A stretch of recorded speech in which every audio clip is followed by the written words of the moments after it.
আমি একবার চলে যাই সেন্ট্রাল পার্কে। আমাদের প্রতিনিধি সুস্মিতা রয়েছেন সঙ্গে। সুস্মিতা, গত বছরের 21শে জুলাই লোকসভা নির্বাচনের পর দুর্দান্ত ফলাফলের পর যে 21শে জুলাই ছিল, সেখান থেকে আমরা দেখেছিলাম বিধানসভা নির্বাচনের রূপরেখা সেট করে দিয়েছিলেন মুখ্যমন্ত্রী মমতা বন্দ্যোপাধ্যায়। লড়াই আরো জোরদার হবে এবং এই সময়ে যখন আমরা দাঁড়িয়ে আছি তখন বছর পার করলেই হচ্ছে বিধানসভা নির্বাচন। মুখ্যমন্ত্রী মমতা বন্দ্যোপাধ্যায় থেকে কি এক্সপেক্ট করছেন সেন্ট্রাল পার্ক ক্যাম্পে যারা এসেছেন তারা কি বলছেন?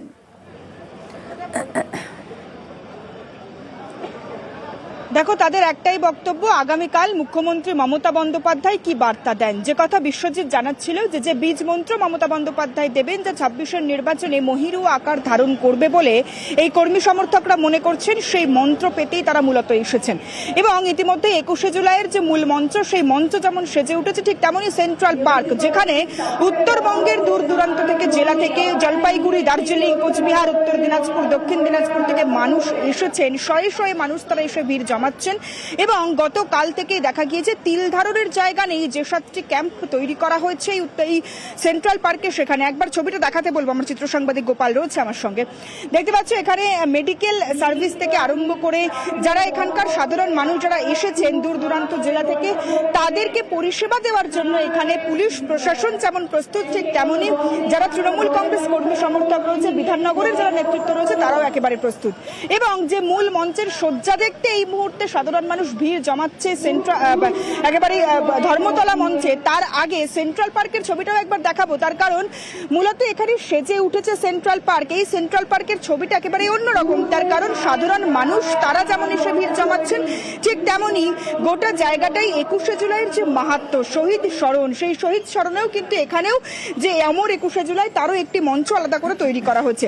সুতরাং কর্মী সমর্থক তারা যেমন এই মুহূর্তে উজ্জীবিত হতে চাইছেন 26-এর নির্বাচনের আগে মুখ্যমন্ত্রীর বার্তা শুনে, ঠিক তার আগে 21শে জুলাইয়ের একেবারে শেষ মুহূর্তে দূর দূরান্ত থেকে কর্মীরা আসছেন। নাটাগুড়ি থেকে আরম্ভ করে জলপাইগুড়ি, দিনহাটা, বিভিন্ন জায়গার কর্মীরা এখানে এসে জড়ো হচ্ছেন এবং তাদের মূল লক্ষ্য একটাই, মুখ্যমন্ত্রী মমতা বন্দ্যোপাধ্যায়ের আগামীকালের বার্তা শোনা, যাকে পাথেয় করেই তারা আগামী 26-এর নির্বাচনে পথ চলতে চাইছেন। আগামী 26-এর নির্বাচনের সঙ্গে থাকো। মূলত উত্তরবঙ্গের যারা তৃণমূল কর্মী সমর্থক এসে ভিড় করছেন সেন্ট্রাল পার্ক ক্যাম্পে, তাদের থাকা খাবার বন্দোবস্ত রয়েছে। আসুন কিছু বক্তব্য শুনি। আমরা অপেক্ষা করছি কালকের মিটিংয়ের জন্য। আমাকে খুব ভালো, দারুণ লাগছে। আগের চাটে এইবারে লোকজনটা বেশি। দিদি আমাদেরকে পথ দেখাবে, এবার দিদি আমাদেরকে কিভাবে আমাদের যে বুথ থেকে কর্মীগুলো সংগঠনটা মজবুত করব, কর্মীদেরকে আমরা বুঝাবো, সাধারণ ভোটারকে বুঝাবো। বাঙালিদেরকে অপবাদ বিভিন্নভাবে লাঞ্ছিত করছে, এর একটা প্রতিবাদ আমাদের গড়ে তুলতে হবে এবং বাংলা থেকে বিজেপি নামক দলটাকে একদম বের করে দিতে হবে। সেই জন্য মমতা ব্যানার্জি কি নির্দেশ দেয়, কিভাবে আরও আমাদের সংগঠন মজবুত করা যায়, ওনার নির্দেশকে পাথেয় করে সামনের দিন আমাদের পথ চলতে হবে। 21-এর যে প্রস্তুতি, সেই দিকেই নজর রাখবো। রাত পোহালেই 21শে জুলাই আর 21-এর মিছিলে শর্ত হাইকোর্টের। আদালতের শর্ত মেনেই পদক্ষেপ করবে কলকাতা পুলিশ। গতকাল কলকাতার নানা জায়গা ঘুরে দেখলেন পুলিশ কমিশনার, বৈঠক করেন আধিকারিকদের সঙ্গে। 21-এর জন্য হেল্পলাইন নম্বর চালু কলকাতা পুলিশের। 21শে জুলাই তৃণমূলের শহীদ দিবস।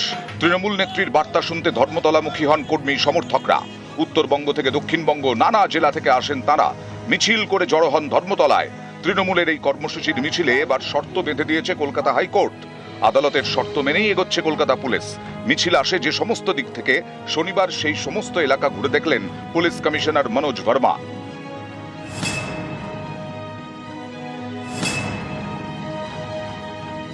শনিবার সকালে 21শে জুলাইয়ের ট্রাফিক প্রস্তুতি খতিয়ে দেখতে পথে নামেন পুলিশ কমিশনার।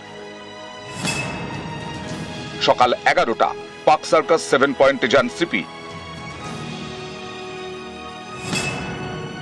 সকাল 11:30টা পুলিশ কমিশনার পৌঁছন পাটুলিতে।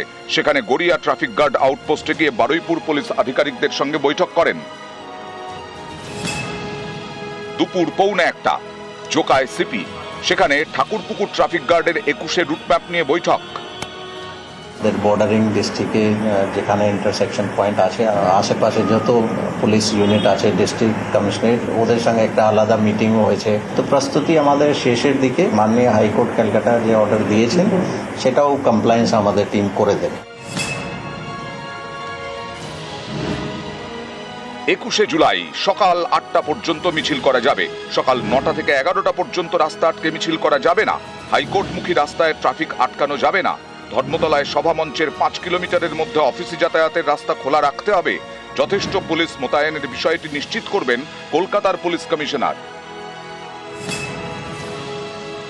মাননীয় হাইকোর্ট ক্যালকাটা একটা অর্ডার দিয়েছেন, তো সেই অর্ডার সবাইকে কমিউনিকেট করা হয়ে গেছে। আমাদের টিম সবাইকে ভালো করে ব্রিফিং করা হয়েছে। এক্সট্রা ম্যান পাওয়ার, সিনিয়র অফিসারের আরও একটু বেশি ডেপ্লয়মেন্ট, এছাড়া একটা হেল্পলাইন নাম্বার আমরা দিয়েছি পাবলিকে, যাতে কোনো রকম কোনো ইনকনভিনিয়েন্স না হয়। কারো যদি হয় অফিস পৌঁছাতে বা অন্য জায়গায় যেতে অসুবিধা হয়, তাহলে টোল ফ্রি একটা নাম্বার আছে 1073। নিউজ 18 বাংলা।